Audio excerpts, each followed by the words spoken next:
সুন্দর করে বসছো না, ওটা বসাটা কিন্তু খুব সুন্দর হয়েছে। আচ্ছা ভালো লাগছে, আমি যা শিখাতে চাইছিলাম আসলে শিখাতে পারতেছি না, ওটা ভুল টুল করলে বুঝে দেওয়া। ভেরি গুড, এবার দাঁড়াও। তোর বসাটা খুব সুন্দর হয়েছে। এখন তোমাদের আমি একটু বসার ভুলটা দেখাই। ইউজুয়ালি মানুষ যখন বসে এখানে বসে এরকম করে পিঠটা লাগাই দেয়। প্রবলেম কি জানেন? আপনি বসার পর যদি পিঠটা লাগাই দেন আপনি কুজো হয়ে যাবেন। অনেকে আছে এখানে, থাক বললাম না।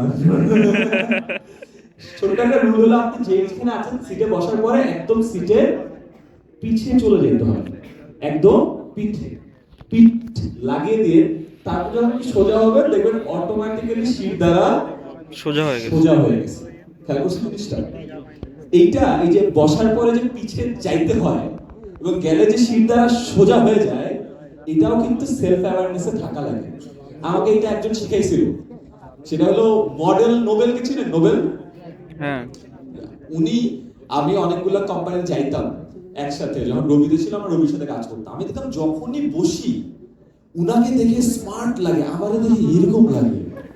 তাহলে নোবেল ভাই আপনার মতো ছেলে যদি জিম করতাম। আচ্ছা আমার এটা জিম না, তোমাকে শুধু শিখাই। তার আমাকে বুঝাইলো যে বসবা, একদম পিঠ লাগাবা, তারপরে এরকম হবা, অটো সোজা। Wow, that's good. Second stage কি জানেন? বসার পরে ফার্স্ট থিং আপনি নিচে হাত খুঁজবেন যে এটা সুইভেল চেয়ার, এটা উঁচু করা যায় কিনা। এটা তো উঁচু করা যায় না, বুঝতে পারছি আপনাদেরগুলো যায় না, বাট অনেকগুলো চেয়ার উঁচু করা যায় না, উঁচু করবেন। কেন জানেন? বিকজ এগেন উনার আমার হাইটের মধ্যে খুব পার্থক্য নাই, বাট উনি একদম এরকম টেবিলের উপর হাত দিয়ে বসতো, আর আমি সিটটা নামানো থাকতাম, বিড়ালের বাচ্চা আসছে। কেন? বিকজ সিটটা উঁচু করতো, মানুষটাকে বড় লাগতো, সুন্দর করে হাতটা দিত। It's very important, right? Yeah.